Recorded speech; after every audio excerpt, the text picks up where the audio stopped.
ஏனப்பா கடன் தொல்லையா? நான் இருக்கிறேங்கிறேன். அப்படியா? மாதவா, இருப்பினும் இந்த தெய்வீக மட சபைக்கு பணிவார்ந்த நெஞ்சார்ந்த அனைத்து பொதுமக்களுக்கு 100 கோடி வணக்கங்கள். வணக்கம் மாதவா. அப்படி இருந்து விட்டாலும் இந்த பொன்னாடு ராஜசபையை நடத்தக்கூடிய நாடகம் என்ன? இன்னும் முனி ஈஸ்வரன். ஆமா, வரலாறு பச்சையம்மன் கல்யாணம் இப்பேற்பட்ட படபத்திரகாளி பிறப்பு என்று சொல்லக்கூடிய ஒரு அற்புதமான நாடகத்தை வைத்திருந்தால் இந்நாடகத்திலே நான் வந்திருக்கிறேனே, என்னை பார்த்தால் உனக்கு யார் என்று தெரிகிறது? சொன்னதான் எப்படிதான் தெரியும்? சொன்னால் தெரியும். மண்ணால வித்தை. சொல்லாத வார்த்தைகள் போட்டாலும் வராது. கற்றுக் கொடுக்காத வித்தைகள் தலையில கல்லர் தெரிஞ்சாலும் வராது. பெற்றவருக்கு தெரியும், பிள்ளையுடைய அருமை பெறாதவருக்கு தெரியவே தெரியாது. அதை போல கெட்ட கதையா இருந்தாலும் முட்டை முடி போல் பார்க்கணும்.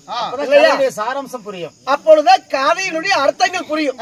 நாம பேசிட்டு அதாவது ஒரு வேஷம் வந்தாலும் அது தெரியாது, விளக்க முடியாது. அப்பேற்பட்ட என் நாடகம், என் நாடகத்திலே நான் வேடம் தரித்து வந்தபடியா நான் யார், என் பேர் என்ன, என்னுடைய குல கோத்திரங்கள் என்ன சொல்லுங்க. எனக்கு திருமணம் ஆகிவிட்டதா விளக்கமா சொல்லுங்க. என் தாய் தந்தையா யாரு ஒவ்வொன்றாக சொல்வேன். சொல்லும் வார்த்தைக்கு ஏருக்கு மாறான வார்த்தைகள் பேசாமல் படிக்கு சரியான பதில் உரைக்க வேண்டும். ஏருக்கு மாற நான் பேசவே மாட்டேன். அப்படியா? ஆமா, பேசவும் கூடாது. சரிங்க. சரியா? நீங்க சொல்லுங்க.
என்னுடைய குல கோத்திரங்கள் நான் எங்கே வாழ்ந்து வருகிறேன். நானோ நீல நிற மேடி மாயன், அலை கடலிலே பாம்பின் மீது பள்ளி கொண்ட வாசன், ஆடி மேய்க்கும் விடியல் குளம். ஏமா அம்மா உட்காருங்கம்மா. ஹரிராமன் என்னுடைய பேர். சரி. குட்டி மேய்க்கும் இடியல் குளம். கோபாலரோ என்னுடைய பேர். சரி. கண்ணன், மணிவண்ணன், நீலமேகன், நித்தச்சாரவாரி வாசகன், அநாத ரட்சகன், ஆபத்து மாதகன். இந்த உலகத்தை இரண்டடிய அளந்தவனாகி ஹரி பரந்தாமன் கோபால கண்ணனோ என்னுடைய பேராளை. மாயபெருமாள் உண்மைதான். சரி சாமி. எத்தனையோ பெயராவையில் கொண்டு ஹரி பரந்தாமன் கோபால கண்ணனோ என்னுடைய பேர். ஓஹோ, அவதார புருஷன். மதவா, நான் கண்ணனாக இருந்தாலும் இந்த உலகமானது ஏசாமி உலகமானது. வீட்டுக்கு போறீங்களா? உன் வேலை என்ன அதை மட்டும் செய்ய. ஆமா, 1008 வேலை இருக்கு வீட்டுல. அவங்க போயிட்டு நாம யாரைக்கு பார்த்துட்டு ஆடுறது இல்ல. அவங்க போயிட்டு நம்ம யாரை பார்த்துட்டு ஆடுறது. போயிட்டாங்க சம்பளம் கொடுக்க மாட்டாங்க. இது ஃபர்ஸ்ட். அப்படி கண்ணனான் ஆயிருந்தாலும் இந்த உலகமானது 4 யுகத்தை சேர்ந்தது. என்னென்ன யுகம்? 4 யுகம் என்றால் கிரேதா, திரேதா, துபாபுரி, கலியுகம். இப்படி 4 யுகத்திலே நாங்கள் யாரெல்லாம் பிறந்தோம்? யாரு? 33 கோடி தேவர்கள், 48 ரிஷிமார்கள், கென்னர், கெம்புடியவர், அஸ்தகத்த பாலகன், சித்தகாலத்தில் மகாமுனிகள் எல்லாம் நாங்கள் பிறந்தோம். அப்படி பிறந்திருந்தால் எனக்கு எத்தனை அவதாரங்கள்? எத்தனைங்க? அகத்திலே 1008 அவதாரம், யுகத்திலே 108 அவதாரம், தசம் என்பது 10 அவதாரம் எடுத்து பரந்தாமல் என்னுடைய பேர். சரி சாமி, யுகம் 4 ஆமா, தசவதார சிறந்தது 10 அவதாரம். ஆமா, முதல் யுகத்தில் எத்தனை? அதாவது அவதாருக்கு முன்பதாக இந்த தேவாதி தேவருக்கு அதிபதியாக வாழ்ந்து வருவது யாரு? தேவலோகத்தை ஆண்டு வரக்கூடிய தேவ இந்திரனுக்கு, அதாவது வருடம் ஒரு முறை தேவர் சபை அமைத்து அந்த தேவர் சபையிலே யாருக்கு என்னென்ன குறைகள், யாருக்கு நிறைகள் என்று கேட்டு கண்டறிந்து அந்த குறைகள் தீர்த்து வைப்பது தேவ இந்திரனுடைய கடமை. சரி, ஆனால் எல்லோருக்கும் மும்மூர்த்தி தேவர்கள் யார்? நாங்கள் மும்மூர்த்தி தேவர்கள் 3 பேர். யார்? சிவன், விஷ்ணு, பிரம்மா. ஆக்கல், அழித்தல், படைத்தல். இப்படி மூவருக்கும் ஒவ்வொருத்தருக்கும் ஒவ்வொரு வேலை. ஆக்கல் என்றால் என்ன? அழிப்பது என்றால் என்ன? படைத்தல் என்றால் என்ன? இந்த உலகத்தில் உயிர் ஜீவனால் பட்டது 8,84,00,000 ஜீவ பேதங்கள் அனைத்துமே உயிர்களை படைப்பது யாரு? சக்தி லோகத்தை ஆண்டு வரக்கூடிய சதுர்முகம் அடித்து பிரமனுக்கோ கருவை உருவாக்கும் சொல்லக்கூடிய பிண்டம் முடிக்கும் தொழில் உயிர்களை படைப்பது. சிவனுக்கு அதாவது அப்படி அந்த குழந்தை பிறந்து விட்டால் பத்தாது. அந்த குழந்தை பிறந்து வளர்ந்து வாலிபாவத்துக்கு தினந்தோறும் உயிர் பிழைப்பதற்கு என்ன வேணும்? அன்ன ஆதாரம் தேவை. இப்படி அன்ன ஆதாரம் கொடுப்பது யார்? அதாவது ஆண் பாதியாக பெண் பாதியாக அத்தனாறு ஈஸ்வரனுக்கு அன்றாடு சென்று நாட்டு மக்கள் பசி பட்டினி யாருமே இருக்கக்கூடாது என்று தினந்தோறும் சென்று படியறப்பதோ சிவனுடைய வேலை. சரிங்க, பெருமாவுக்கு உயிர்களை படைப்பது, சிவனுக்கு வந்து எல்லாத்துக்கும் படி அளக்கிறது. உங்களுக்கு என்ன வேலை? அதாவது எனக்கு என்ன வேலை? அந்த குழந்தை பிறந்து வளர்ந்து வாலிபமாயி அவன் போகும் திசை நல்லவனா கெட்டவனா என்று நன்கு ஆராய்ந்து பார்த்து நல்லவனா இருந்தால் அவனுக்கு கஷ்டத்தை கொடுத்தாலும் கைவிட மாட்டேன், கெட்டவனுக்கு வாரி வாரி கொடுப்பேன். பணம் என்று சொல்லக்கூடிய பாதாளத்தை காட்டி அவனை கெட்டதாக செய்து அவனை பாதாள லோகத்தில் அதாவது அனுப்பி வைப்பேன். சுருக்கமாக சொன்னால் அழிக்கு பொறுப்பேற்றவன் அரிபரந்தாமன். நல்லவங்களை காப்பாத்துவீங்க, கெட்டவங்க அழிச்சிருவீங்க. சரி சரி, வேற என்ன சந்தேகம்? ஒரு தசவதாரம் ஊத்திக்கிறீங்க. ஆமா, முதல் யுகத்தில் எத்தனை அவதாரம்? முதல் யுகத்திலே 6 அவதாரம். சரி, இரண்டாவது யுகத்திலே ஒரு அவதாரம். 6 1 7. மூன்றாவது யுகத்திலே 2 அவதாரம். 7 2 9. நான்காவது யுகத்திலே ஒரு அவதாரம். 10 அவதாரம். சரிங்க, முதல் யுகத்துல 6 அவதாரம் கிடைக்கல. அது முதலாக எடுத்த அவதாரம் என்ன? அப்படியா? வா சொல்றேன்.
தசாவதாரத்துல முதல் அவதாரம் என்ன புரிந்ததா இல்லையா உனக்கு? எப்படிங்க? இந்த உலகத்திலே யுகத்தில் 6 அவதாரம் சொன்னேன். ஆமா. அதிலே நான் முதலாக எடுத்த அவதாரம் உலகத்திலே இரவன்பும் பகலென்றும் தூங்காமல் இருக்கக்கூடிய ஜீவன் என்ன? இரவும் பகலும் எந்த ஜீவன் தூங்காம இருக்குது? எல்லாமே தான் தூங்குது. காட்டிலே வசிக்கக்கூடிய வனவிலங்குகள் முதல் கொண்டு சரி வீட்டுல வளர்க்கக்கூடிய பிரயாணிகள் வரை மனிதர்கள் முதல் கொண்டு அத்தனை பேர் தூங்கி எழுந்திருக்கிறாங்க. ஆமா. தூங்காத ஜீவன் இது ஒரு ஜீவன் இருக்கிறது. எதுங்க? மற்றபடி சொல்லப்பட்டு தண்ணீரிலே வாழ்ந்து வரக்கூடிய மீனாகும். ஓ, மீன். அந்த மீன் தான் தூங்குறது இல்ல. ஏன் அதுக்கு மட்டும் தூக்கம் இல்லை? அந்த மீனுக்கு இந்த கண் இமயமானது இல்ல. கண் இமை இல்லை. ஆமா. அந்த இமை இல்லாத காரணத்தால் அது உயிரோடு இருந்தால் சரி செத்தாலும் சரி கண்கள் மூடாது. கண்ணு திறந்து திறந்த மாதிரியே தான் இருக்கு. ஆமா ஆமா.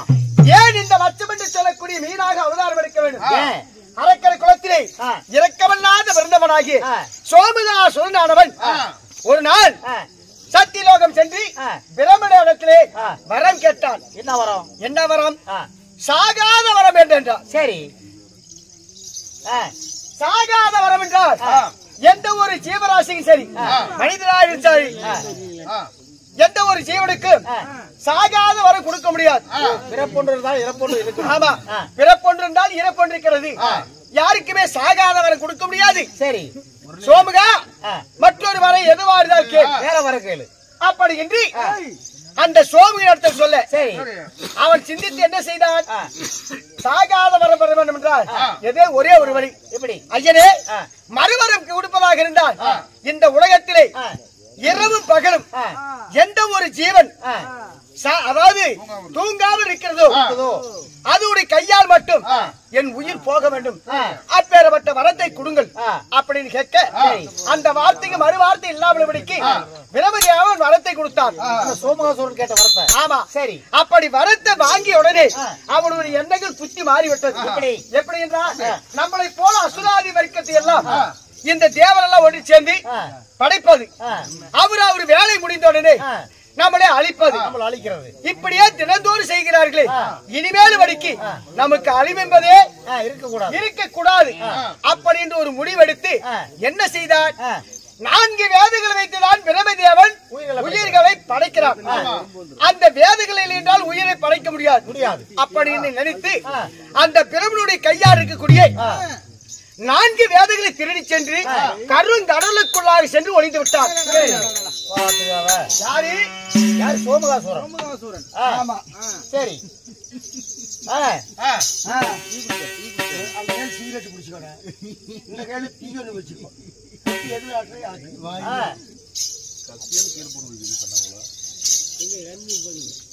அப்படி ஒளிந்தோடனே வேதங்களை என்றால் உலகத்தை படைக்க முடியாது, உயிர்களை படைக்க முடியாது. ஆமா.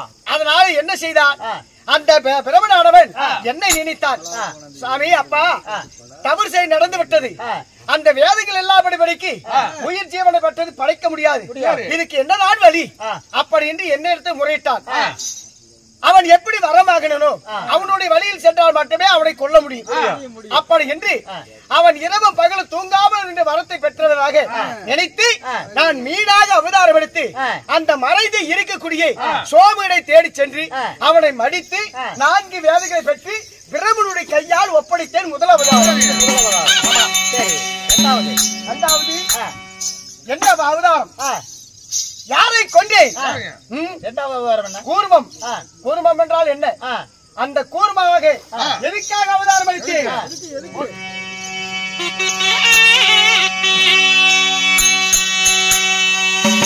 தேவாதி தேவன் அண்ணா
ஒரு பஸ் போகணுமா?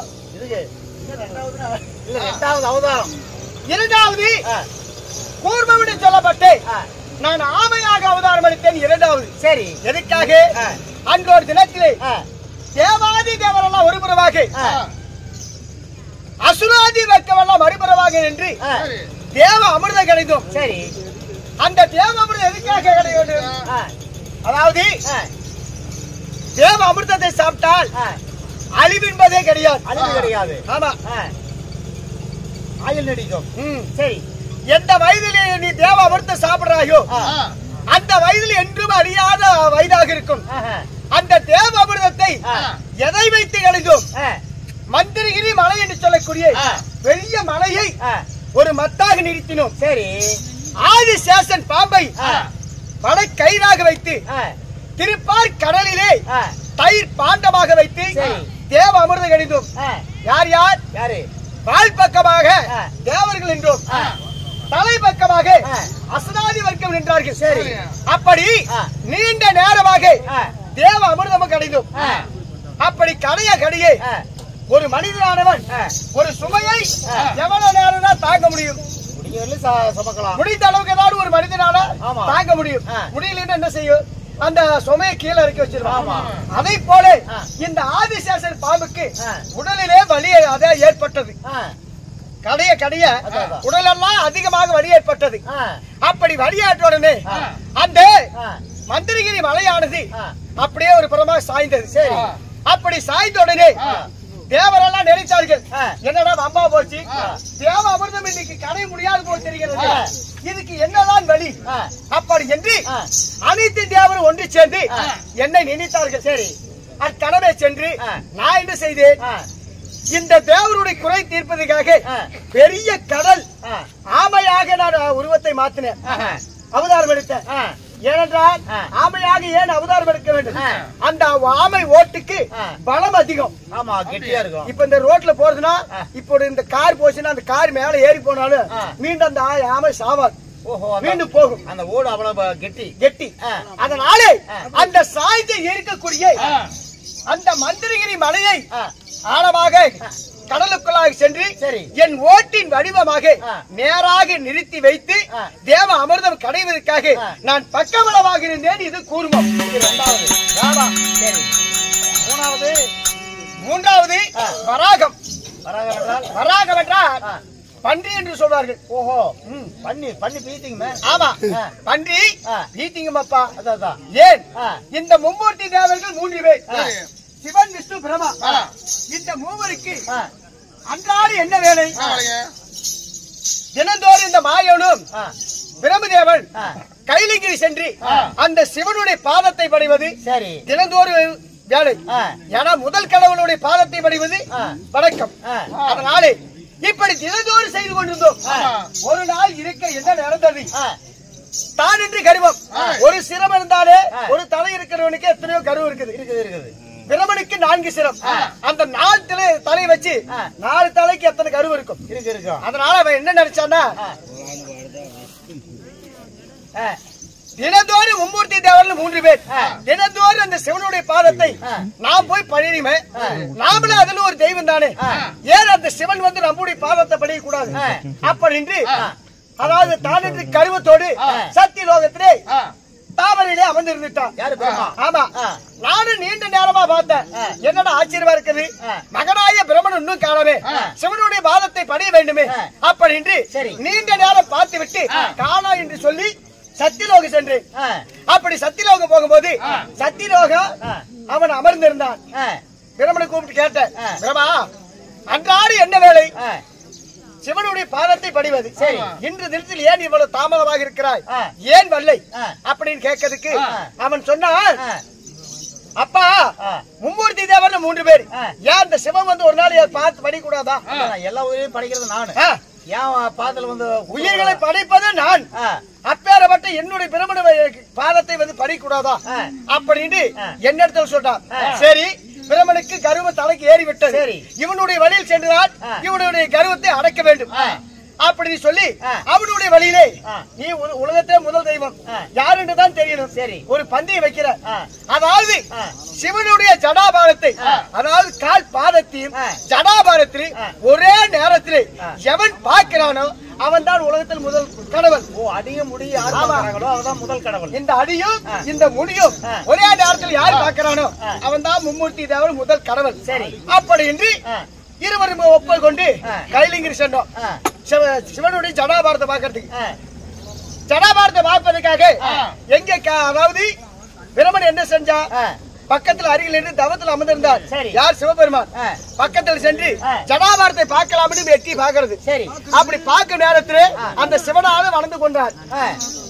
அவர் வளர இவன் வளர, அவர் வளர இவன் வளர, மாறி மாறி மாறி மாறி வளர்ந்து கொண்டே போனார்கள். நீண்ட நேரமாக சிவனுடைய முடிய பார்க்க முடியல.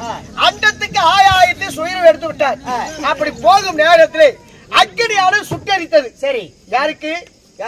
அந்த சிவனுடைய ஜடாபாரத்திலிருந்து அக்னியால் சுட்டி அடித்த உடனே இந்த பிரமன் பக்கத்தில் நாட முடியாதனால பாதி வழியிலே நின்று விட்டார். சரி, அப்படி இருக்கும் நேரத்தில் அந்த சிவனுடைய ஜடாபாரத்திலே தாளா மூவானது அலங்கரித்திருந்தது. சரி, அந்த தாளா மூவு அந்த அனல் தாங்க முடியாமல் படிக்கு பூமிக்கு வந்து விட்டு அவர் தலையிலிருந்து கீழே விழுவுது. ஆமா, கீழே வந்துட்டு கொண்டு நான் பார்த்தேன். அதாவது அந்த பிரபுதேவன் பார்த்து என்ன கேட்டா, தாளாம்பூவே எங்கிருந்து வருகிறாய்? சரி, அப்படின்னு கேட்க அந்த தாளாம்பூ சொன்னது, சிவனுடைய ஜடாபாரத்திலிருந்து வர அக்னியால் சுட்டி இருக்கிறது, என்னால் அவருடைய சிவனுடைய ஜடாபாரத்துல இருக்க முடியல அப்படின்னு சொல்லி கீழே வந்துட்டு. சரி, அதனால எனக்காக நீ ஒரு உதவி செய்ய வேண்டும் அப்படின்னு தாளாம்பூ பார்த்து பிரம்மதேவன் கேட்ட. என் தந்தையார் மாயவனை கேட்டா, சிவனுடைய ஜடாபாரத்தை நான் பார்த்துட்டேன் அப்படின்னு எனக்காக ஒரு பொய் சொல்லணும் அப்படின்னு சொல்லி தாளாம்பூ கிட்ட பிரம்மதேவன் சொல்ல, சாமி என்னால் பொய் சொல்ல முடியாது, அதாவது மாயவனுடைய சாபத்துக்கு என்னால் ஆளாக முடியாது, என்னால் முடியாதுன்னு சொல்ல. அப்பொழுது நீ பார்க்கலன்னு சொன்னீங்கன்னா நான் ஒரு சாபத்தை கொடுத்துருவேன். ஆமா, அப்படின்னு சொன்ன சாபத்துக்கு பயந்து கொண்டு சரி சாமி நாங்க நீங்க சொல்ற மாதிரி சொல்றேன் அப்படின்னு ரெண்டு பேரும் பூலோகம் வந்தோம். பூலோகம் வந்த உடனே எங்க அப்பாடு ஒண்ணு, அதாவது என்ன இடத்துல வந்து சொல்றான் பிரம, அப்பா சிவனுடைய ஜடாபாரத்தை பார்த்துட்டேன், இதோ தாளாம்பூ சாட்சி அப்படின்னு சொன்ன உடனே, என் தாளாம்பூவே நிஜமே உண்மையா தானே அப்படின்னு கேட்க, பார்த்தது உண்மையானா? ஆமா சாமி அவர் பார்த்துட்டாரு அப்படின்னு சொன்ன. ஆமா, நான் என்ன செய்தேன், அதாவது அண்டத்துக்கு ஆகாய சிவபெருமானான வளர்ந்திருக்கிறார். அப்படி அண்டத்துக்கு ஆகாய போகும்போது இந்த கால் பாதமானது இந்த பூமிக்குள்ள எவ்வளவு ஆழம் போயிருக்கும். ஆமா, கீழே பதியும். அதனால நான் ஒரு பன்றியாக அவதாரம் எடுத்து இந்த பூமியே குறைஞ்சிட்டு உள்ள போனேன். குறைஞ்சிட்டு போகும்போது இந்த பெருவரல போய் என்னுடைய அந்த பன்னி மூக்க வச்சேன். ஓ, சிவனுடைய பெருவிரல்ல. ஆமா, வெச்சோன்னா பன்னி மூக்கு என்ன எப்படி இருக்கு, ஜில்லுன்னு இருக்கும். என்னடா சிவபெருமான் நினைத்தார், என்னடா அதிசயமா இருக்குது, கால் பாதத்துல ஜில்லுன்று என்னவோ தட்டுப்படுது அப்படின்னு அந்த சுயரூபத்தை விட்டு மெய்யான உருவத்தை பார்த்து வந்தார் கீழே. வந்த உடனே நான் சுயரூபம் எடுத்து அந்த கால் பாதத்தையும் சிவனுடைய ஜடாபாரத்தை நான் பார்த்து விட்டேன். முடியும் அடியும் பார்த்துட்டேன். பார்த்த உடனே அப்பொழுது ஒரு சாபத்தை கொடுத்தேன். சண்டாளா, 4 சிரம் இருக்கிற தாண்டின்று கருவத்தோடு நீ இருந்தார். அதனால கலியுகத்திலே உனக்கென்று இந்த உலகத்திலே கோயிலே இல்லாமல் போகட்டும் போ. தனியா கோயில் எல்லாம் போகட்டும். உனக்கென்று சொந்தமான எல்லா தெய்வத்துக்கும் இருக்கும், ஆனா உனக்கென்று தனியாக ஒரு கோயில் கூட இல்லாமல் போகட்டும் என்று சாபத்தை கொடுத்தேன். சரி, அப்படி சாபத்தை கொடுத்த உடனே தாளாம்பூக்கு ஒரு சாபத்தை கொடுத்தேன். தாளாம்பூவே அவனுடைய வார்த்தை கேட்டு என்ன இடத்துல பொய்யான வார்த்தை சொல்லிவிட்டார், நீ எந்த ஒரு நல்ல காரியத்துக்கு உன்னை பணம் பயன்படுத்தாமல் போகட்டும் போ. எந்த பூஜைக்கு நீ உதவா போ அப்படின்னு சாபத்தை கொடுத்து விட்டு.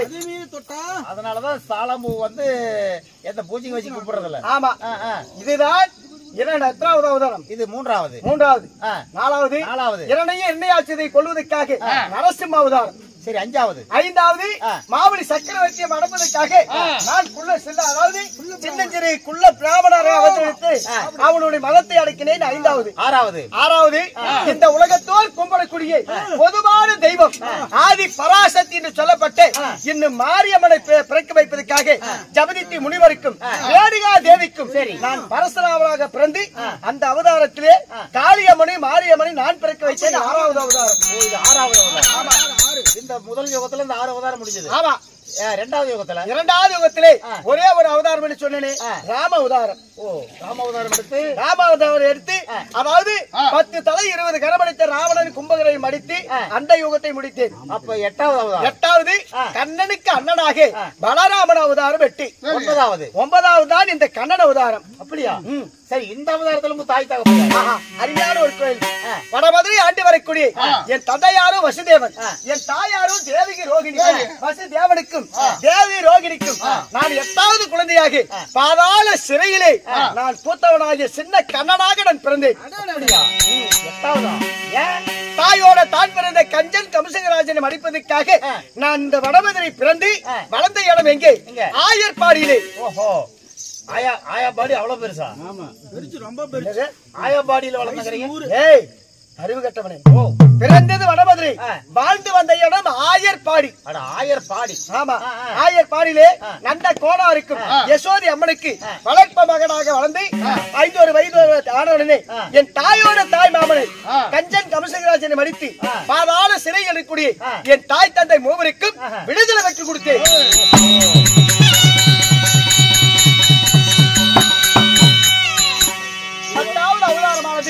கலியுகத்திலே கல்கி என்று சொல்லப்பட்டு அவதாரம் எடுத்தார். இந்த மீசை இல்லாத மாயவனான மீசை வைத்து வெள்ளை குதிரை ஏறி கையிலே வஜ்ராயுதம் வைத்து கிழக்கு திசை இருந்து மேற்கு திசை போக போக இந்த உலகம் முழுவதும் என் பின்னதாக அறிந்து கொண்டே வரும். அப்பா, இதுதான் கலியுகத்திலே 10வது அவதாரம். எடுக்கலாமா என்று முடிவெடுத்து இருக்கிறேன். கலியுக மக்கள் எல்லாம் ஆர்ப்பாட்டமாக இருக்கிறார்கள். ஒரே அடியாக அழித்து விடலாம் என்று இன்னைக்கு அவசரப்படாதீங்க. வைகாசி மாசம் வரல எடுக்காதீங்க. ஏன் கணக்கு? நீங்க வாதிரு வைகாசி மாசம் கூத்து அட்வான்ஸ் வாங்கிருக்கிறோம். ஏன்னா உன்னுடைய சுயநலத்துக்கு நான் எடுக்கூடாது. ஆமாங்க. சரி, அவங்க ஏரியால போய் எடுக்கிறதா? என்ன கலிக்கிறதா? சரிங்க, இன்று வந்த விஷயம் ஒரே ஊட்டிட்டு வந்த பிறகு அப்படி இருந்தாலும் சரி, என்னுடைய மனைவி எத்தனை? என்னுடைய மனைவியாகி ஆதி மகாலட்சுமி நான் மனமுடித்திருக்கிறேன். சரி, அப்படி இருக்கு. என்னுடைய கதைகள் சொல்ல போனால் அதிக நேரங்களாகும். ஆனால் இன்று நேரத்திலே என் தங்கையாகி யார் பார்வதா என்னை அழைப்பது போல் இருக்கிறது. சீக்கிரமாக என்று என்ன என்று தெரியவில்லை. போய் பார்ப்போம்.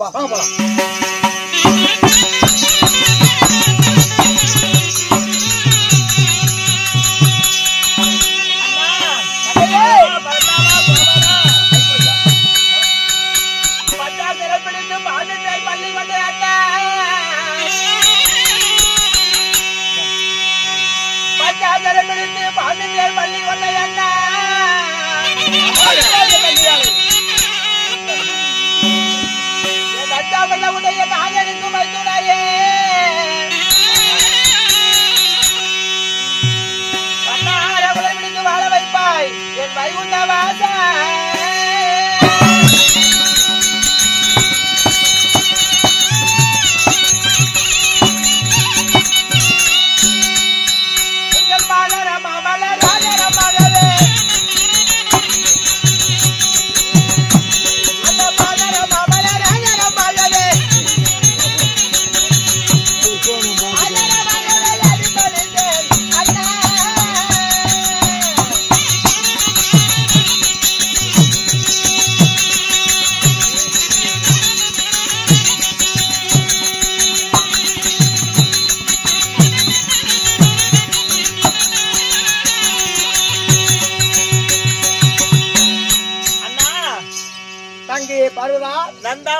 நமக்கோடி நாராயணா ஆபத்து பாண்டவ அண்ணாதக ரட்சகா பார்வல மக்களையும் காக்கின்ற தெய்வம் அல்லவா அப்படிப்பட்ட அரிபரந்தாம மாய கண்ணனுக்கு இந்த பார்வதியின் வணக்கம் அண்ணா வணக்கம்.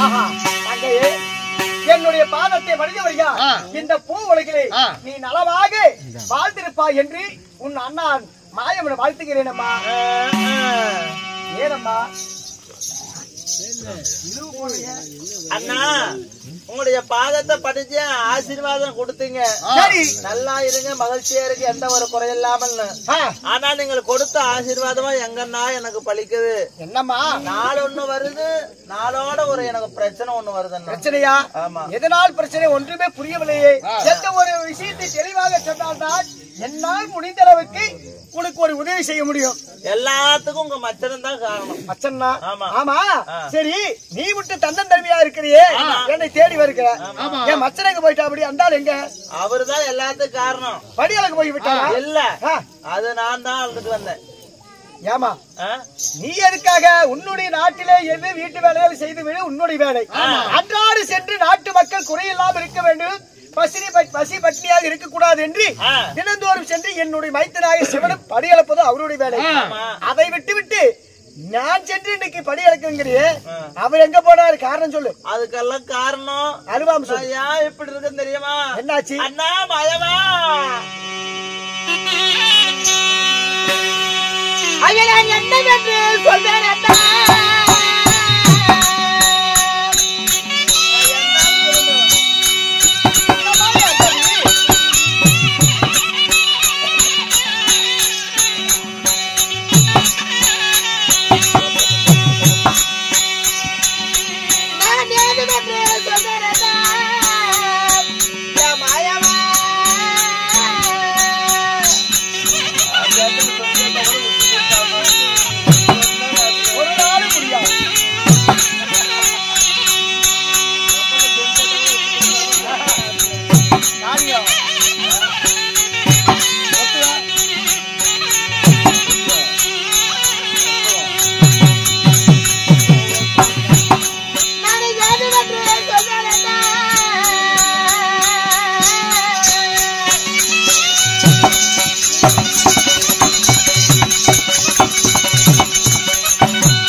சொல்லுங்கன்னு சொல்றீங்க, என்னுடைய கதை தொண்டை கதை சொல்றதுக்கு எனக்கு தொண்டை அப்படியே ரொம்ப கஷ்டமா இருக்குதுண்ணா. அன்று மலர்ந்த செந்தாமரை பூ போல் இருக்கக்கூடிய முகம் இன்று தினத்துல வாடி வதங்கி இருக்கிறது என்றா ஏதாவது ஒரு நடந்திருக்கிறது குடும்பத்துல. ஆமா. அதனால எந்த ஒரு விஷயமா இருந்தாலும் தயக்கம் இல்லாமல் அண்ணனிடத்தில் சொல்வதற்கு உனக்கேன் தயக்கம்? அண்ணா மாயவா, உங்களுக்கு தெரியாத விஷயம் கிடையாது. சரி. அடிக்கடி எனக்கு என்னுடைய கணவருக்கு வாக்குவாதம் ஏற்படும். ஆமா, இது தினந்தோறும் நடக்கூடிய வேலைதான். ஏன்னா உலகத்திலே சிவம் தான் பெறுதுன்னு அவரு சொல்லுவாரு, சக்தி தான் பெறுதுன்னு நான் சொல்லுவேன்.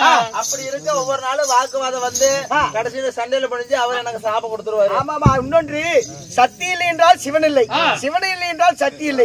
இந்த இரண்டும் சேர்ந்ததுதான் உலகம். உலகம். ஆமா. அப்படி இருக்கும்போது நான் பேசுவேன், அப்புறம் கோபத்துல அவர் எனக்கு சாபம் கொடுத்துருவாரு.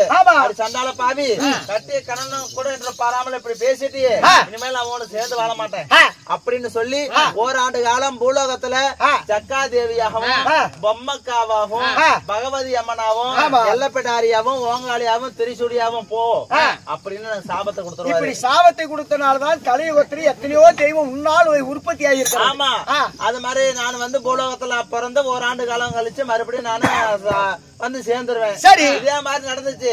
ஆனா இப்ப என்ன நடக்கிற பிரச்சனை அப்படின்னா, இப்ப என்ன நடந்ததுன்னா அதே போல எனக்கு அவருக்கு வாக்குவாதம் வந்துருச்சு. சரி. உலகத்துல முதல் தெய்வம் யாரோன்னு ஆரம்பிச்சு கடைசியில நான் தான் பெருசு நீதா பெருசுன்னு சொல்ல வாக்குவாதத்துல கடைசியில என்ன நான் சொல்லிட்டேன், இந்த உலகத்துல நீங்க தான் பெருசுன்னு சொல்றீங்களே, நீங்க பெருசு கிடையாது, நான் தான் பெருசு. ஏன்னா இந்த உலகத்துல ஜீவராசிகள்ல மண்ணை நான் தான் படைச்சேன், மரத்தை நான் தான் படைச்சேன், செடி கொடி அனைத்து ஜீவராசிகளையும் நான் தான் படைச்சேன். அது மட்டும் இல்லாம உன்னையும் நான் தான்டா படைச்சேன். பார்த்தையா? இதுதான் பெண்களுக்கு ஆகாத ஒரு புத்தி. சரி, அனைத்து ஜீவராசிகளையும் படைச்சேன், அதே ஈசனே உன்னையும் நான் தான் படைத்தேன் அப்படின்னு சொல்லி ஒரு வார்த்தை வந்துருச்சு. ஒரே வார்த்தை தான், ஒரே வார்த்தையா? ஒண்ணு கிடையாது. காலோட சோரம் செய்ய பெண்ணு நீ, தாலி கட்டிய கணவன் என்று பாராமல் படிக்கி அவன் இவன் என்று பேசி அகமானம் செய்து படைக்கப்பட்ட ஈசனே அப்படின்னு சொல்லி மரியாதை இல்லாம பேசிட்டேன். தவறுதானே? உடனே சண்டால எங்க அப்பக்கு கூட்டுக்காரருக்கு பொல்லாத கோபம் வந்துச்சு. சண்டால பாவின்னு சாட்டு எடுத்து அடி அடின்னு அடிச்சு, என்னடி ஒரு அநியாயம், கட்ன புருஷர் கூட பார்க்க இத்தனை நாள் நான் பொறுமையா இருந்தேன், என்னால் படைக்கப்பட்ட ஈசனேன்னு சொல்லி என்ன படைச்சது நீ சொல்லாம சொல்லிட்டியே, இனிமேல் படிக்க நான் உன்னோட சேர்ந்து வாழ மாட்டேன், நீ எனக்கு பொண்டாடி கிடையாது, நானும் உனக்கு புருஷன் கிடையாது, அதனால உனக்கு சாபத்தை தரணும்னு சொல்லி பார்வதியாக இருக்கக்கூடிய நீ வனத்திலே போய் வனபத்திரகாளியா போன்னு சாபத்தை கொடுத்துட்டாரு. எவ்வளவுதான் ஒரு கையிலாவாத ஆம்பளையா இருந்தாலும் அந்த வார்த்தை சொல்ற போது யாருக்கும் எப்பேற்பட்டவனுக்கு ஒரு கோபம் வரும். அந்த கோபத்துல ஒரு ஆண்டு கால வனபத்திரையாக வாழுன்னு சொல்லி சாபத்தை கொடுத்துட்டாரு. சரி, நான் பார்வதியா இருக்கும் போதே எனக்கு அவ்வளவு ஒரு கோபக்காரி, ஏற்கனவே வாயாடி பட்டம் நீ கொடுத்திருக்கிறேன். ஆமா ஆமா. அதனால பத்திரகாளி அவதாரம் எடுத்த உடனே எனக்கு அதை விட கோபம் வந்துருச்சு. அவர் கொடுத்த சாபம் படிச்சு பார்வதியா இருந்தனா பத்திரகாளி அவதாரம் எடுத்தேன். எடுத்த உடனே அவர் கொடுத்த சாபம் பழிச்சு எனக்கு பொல்லாத கோபம் வந்துருச்சு. பத்திரகாளி அவதாரம் 10 கையோட எப்படி தக தக தக தகன்னு இதை விட அதிகமான கோபங்கள் தான் ஏற்படும். பொல்லாத கோபம் வந்துருச்சு. சரி, அதே சிவனே எனக்கு சாபம் கொடுத்தல, அதனால உனக்கு நான் மறு சாபம் தரேன். எப்படி தெரியுமா? பார்வதியா இருந்தா பத்திரகாளியா மாறின அப்படியேப்பட்ட பரமசிவனாக இருக்கக்கூடிய நீ ஒரு பச்சை குழந்தையா போன்னு சாபத்தை கொடுத்துட்ட. நீ இருக்க அடிக்க, அதாவது மேலுக்கு மேல் தவறுதான் செய்யற, அதுதான் எனக்கு தெரியும். இல்ல, இத்தனை ஆண்டு காலமாக சாபம் கொடுப்பது ஒரு ஆண்டு காலம் கழிச்சு போய் அவரோட சேருவது இந்த வேலை. ஆனா இந்த காலகட்டத்துல உன்னுடைய புருஷனே ஒரு குழந்தையா உற்பத்தி செஞ்சிருக்கிறீங்களா? பொல்லாத நான் வேற அவதாரம் எடுத்திருந்தா பரவாயில்ல. சரி, 10 கை கொண்ட பத்திரகாளி வனபத்திரகாளி அவதாரம் எடுத்ததுனால என்னுடைய கோபத்தை என்னால அடக்க முடியல. அதனால கோபத்தை தாங்காம படிக்கு பரமசிவனாகப்பட்டவர் பச்சை குழந்தையா போன்னு சொல்லி என்னுடைய கணவர் உடனே பச்சை குழந்தையா மாறிட்டாரு. சரி, அதுக்கப்புறம் ஆன அழுதுட்டு இருந்தாரு. எடுத்து நான் மடியில வச்சுக்கிட்டேன். அதுக்கப்புறம் என்ன பண்ண கடவுளே, கோபத்தால நம்ம புருஷனை இப்ப குழந்தை பண்ணிட்டுமே என்ன பண்றது அப்படின்னு சொல்லி யோசிக்கும் போது இன்னொரு யோசனை வந்தது. என்னுடைய கணவரும் வயது சேர்த்துரு. அதனால இந்த பாரா உலகத்துல படியலக்கிற வேலை என்னுடைய கணவர். சரி, பரமசிவனுக்கு படியலக்கிற வேலை. அதனால பச்சை குழந்தையா மாத்ததுனால பூலோக மக்கள் எல்லாம் பசி பஞ்சம் பட்டினியில ரொம்ப தவிச்சிட்டு இருந்தாங்க. ஏனென்றால் அவர் சென்றால் மட்டுமே குறைகள் தீர்க்க முடியும், பசி பட்டினியை தீர்க்க முடியும். அவர் போகவில்லை என்றால் இந்த உலகத்திலே பாமர மக்களால் ஒவ்வொன்று மாண்டு மடிந்துதான் போவார்கள். அதனாலே அவர் செய்யக்கூடிய வேலை நீ செய்யலாம் என்று போடுகிறார். அதனால அங்க வந்துட்டியா? அதனால என்ன ஆச்சு? சரி, இப்படி பசியால் இருக்கிறாங்களே, படி அளக்கிறது வேலை நின்னு போச்சுல்ல, நம்ம படி அளக்கலாம்னு சொல்லி பார்வதியா இருந்தனால பத்திரகாளியா மாதிரி மறுபடியும் அன்னபூர்ண அவதாரம் எடுத்து சரி படி அளக்கலாம் முடிவு பண்ணிட்டேன். சரி, முடிவு பண்ணிட்டு இல்ல, அதுக்கப்புறம் புருஷன் பச்சை குழந்தையா கையில இருக்காரு குழந்தையா, அந்த குழந்தைய வச்சுக்கிட்டு நான் படி அளக்க போக முடியுமா? அதனால என்ன பண்ண, சரி நம்ம குழந்தை எங்கேயாவது நம்ம புருஷனை ஒப்படை சொல்லி என்னுடைய மகனாகப்பட்ட முருகனை வரவழைச்சு, முருகா இந்த மாதிரி நடந்த விஷயம் எல்லாம் எடுத்து சொல்லி, இது மாதிரி உன்னுடைய தந்தையாருக்கு எனக்கு வாக்குவாதம் ஆகி இந்த மாதிரி இந்த மாதிரி இந்த மாதிரி இந்த மாதிரி இந்த மாதிரி இந்த மாதிரி சரி மொல்ல மாதிரி ஆகி போச்சா? என்னப்பா ஒரு கொழுப்பு. ஆமா, இந்த மாதிரி ஆகி போச்சு. இது மாதிரி உடைய தந்தையார குழந்தையா மாத்திட்டு நான் படியலக்கு போறேனப்பா, நீ குழந்தைய பாத்துக்கோன்னு சொல்லி ஒரு பண்டார பெட்டியில போட்டு அடிச்சு முருகிட்டு நான் ஒப்படைச்சிட்டேன். நான் வரும் வரைக்கும் உன்னுடைய தந்தையாருக்கு எந்த ஒரு ஆபத்து இல்லாமல படிக்கு இதை பாத்துக்காடு குடுத்துட்டு போயிட்டேன். ஒப்படைச்சிட்டு நான் படியலக்கு போயிட்டேன். சரி, நான் படியலந்துட்டு ஓராண்டு காலம் படியலந்துட்டு வரத்துக்குள்ள பெரிய சம்பவம் ஆகி போச்சு. என்ன சம்பவம்? அதுக்கப்புறம் என்ன ஆனது, இவன் பொட்டி வச்சுட்டு ஜாக்கிரதையா இருந்தான். யாரோ ஆகாய மண்டலமா, ஆகாய மண்டலத்தை ஆண்டு அகமுக என்ற ஒரு அரக்கம் இந்த விஷயம் எப்படியோ அவனுக்கு தெரிஞ்சு போச்சு. யாருக்கு? அகமுகாசுரனுக்கு. சரி, பார்வதி பரமேஸ்வரனுக்கு வாக்குவாதம் பொட்டியில் அடிச்ச விஷயம் அவனுக்கு தெரிஞ்சு இதுதான் சமயம், ஒன்னானப்பட்ட சிவபெருமான பொட்டியில் இருக்கிறாரு. அவர் எப்படியாவது நம்ம கடத்திட்டு போயிட்டோம்னா மாறுள்ள மக்கள் நம்மளுக்கு அடிமையாயிருவாங்கன்னு சொல்லி அதனால சிவபெருமான தூக்கிட்டு போறான்னு சொல்லி என்னுடைய மகனாகப்பட்ட முருகப்பெருமான அடிச்சு உதைச்சு அந்த பண்டார பெட்டியை தூக்கிட்டு போயிட்டாரு. சரி, தூக்கிட்டு போன உடனே இந்த விஷயம் எனக்கு தெரியாது. அப்ப வந்து கேக்குற முருகா அப்ப உங்க அப்பா கேட்கும்போது நடந்த விஷயத்த சொல்றான். சரி, என்ன சொல்றாரு, இந்த மாதிரி அகமகாசூரன் ஆகப்பட்டவன் இந்த மாதிரி தூக்கிட்டு போயிட்டாரம்மான்னு சொன்ன உடனே சரியப்பா நான் போய் பாத்துக்கிறேன்னு சொல்லி ஒன்னு நேரடி அகமகாசூரன் கிட்ட போனேன். சரி, அடிச்சு உதச்சு சித்திரவதை பண்ணி என்னை பார்த்து பயந்து ஓடிட்டான். சரி, யாரு அகமகாசுரன் ஓடி விட்டான்.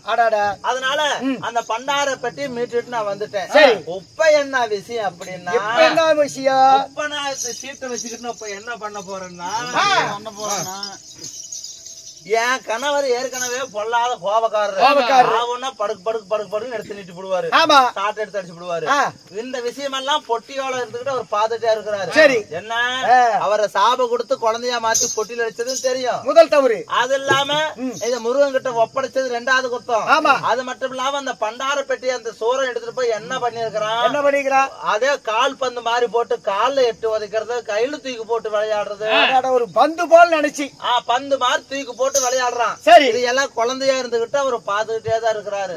அவர் என்ன நினைப்பாரு, சண்டால பாவி சண்டார ஓடி நம்ம பொண்டாட்டி தானே இப்படி செஞ்சா, இத்தனையும் காரணம் நம்ம பொண்டாட்டி தானே பொட்டியில போட்டு அடிச்சதுனால இந்த சூரம் கையில அகப்பட்டு அவன் பந்து மாதிரி தூக்கி எறிஞ்சு விளையாடுறானே, இதுக்கெல்லாம் காரணம் நம்ம பொண்டாட்டி தானே. வெளியே போய் ஒரு கை பாக்கணும்னு சொல்லி எக்கச்சக்கமான கோபத்தோட இருப்பாரு என்னுடைய புருஷன். எப்பொழுது வெளியே போகணும், உன்னை பழிக்கபடி தீர்க்க வேண்டும் என்று ஆங்கார கோபத்தோடு இருப்பார். ஏற்கனவே ஒரு சமயத்துல வந்து அவருக்கு பொல்லாத கோபத்துல தன்னுடைய நெற்றி கண்ணை திறந்து என்னை எரிச்சு கருங்காலியா பண்ணவர்.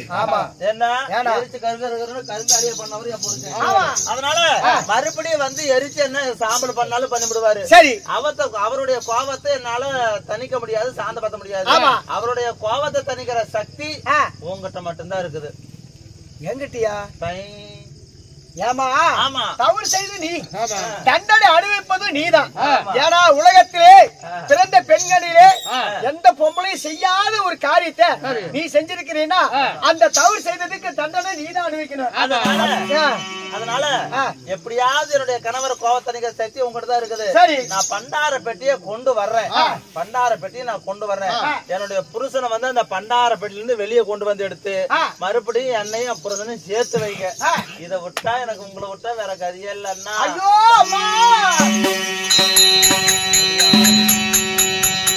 முடியாது.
உன்னுடைய வார்த்தை கேட்பதாக இல்லை. ஏனென்றால் பண்டார பெட்டியில ஒரு குழந்தையாக செய்தது தவறு. அந்த குழந்தை செய்து ஒரு பண்டார பெட்டிக்குள் அடித்தது இரண்டாவது தவறு. மூன்றாவது அகாமுகாசூரன் எடுத்து பந்து போல் உதைப்பது விளையாடுவது, இது மூன்றாவது தவறு. அனைத்துமே கண்ணால் பார்த்து கொண்டுதான் இருக்கிறார். அகோரமான கோபத்தோடு ஒரு ஆண்டு காலம் அந்த பண்டார பெட்டிக்குள் இருக்கிறார் உன்னுடைய கணவன்.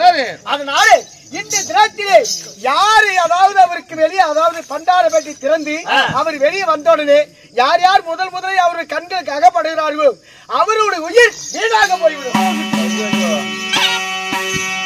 அதனால இன்று தினத்திலே என்னால் ஆகாது, நான் வருகிறேன், நீ போய்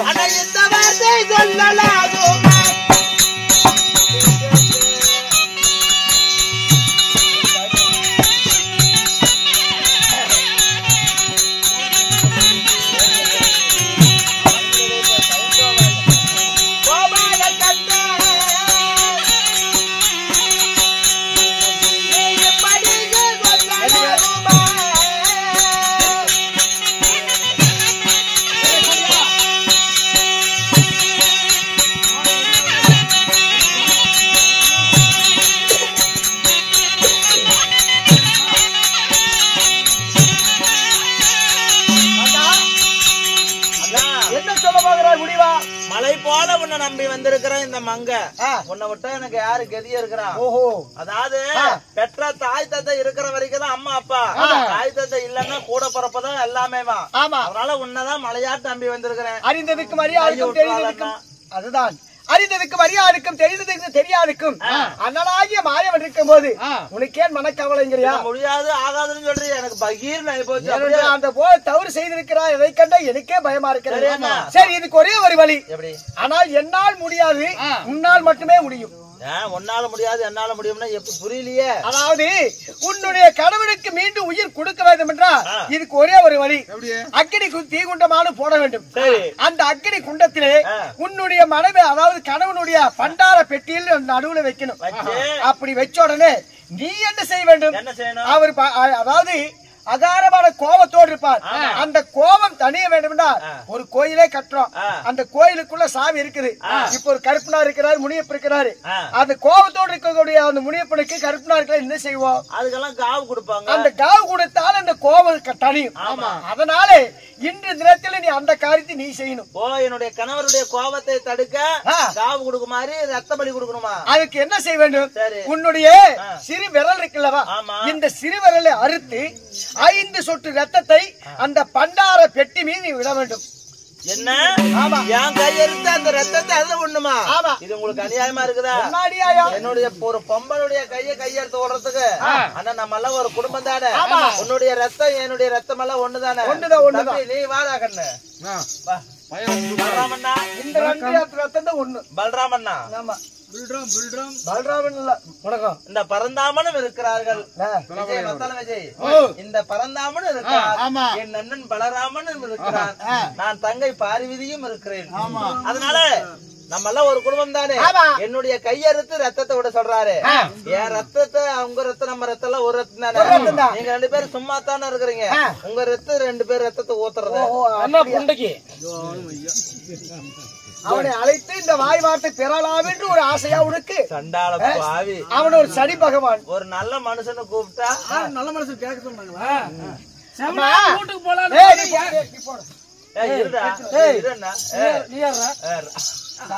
பின்னி போடுவேன். அதெல்லாம் முடியாதமா. தவறு செய்தவர் மட்டும்தான் தண்டனை அனுபவிக்க வேண்டும். நானே தவறு செய்த என்னுடைய மனைவி கிட்ட நான் சண்டை போட்ட மாதிரி, நான் வந்து பண்டாரை பெட்டி கொடுக்குற மாதிரி, என் பொண்டாட்டி ரத்தத்தை விடுற மாதிரி நீ நினைச்சிட்டு இருக்கிற. அப்படியா? அதனால என்னுடைய கையறுத்து நான் ரத்தத்தை விட வேண்டும். 5 சொட்டு ரத்தம் அந்த பண்டாரை பெட்டி மேல் விழுந்தால் மட்டுமே அவருடைய கோபம் தணித்து அதாவது மீண்டும் சுயம் எடுத்து வருவார். சரிண்ணா, நீங்க சொல்வதை போல அக்னி குண்டம் போட்டு என்னுடைய ரத்தத்தை அறுத்து விட்டு என்னுடைய உயிரை நான் பலியாக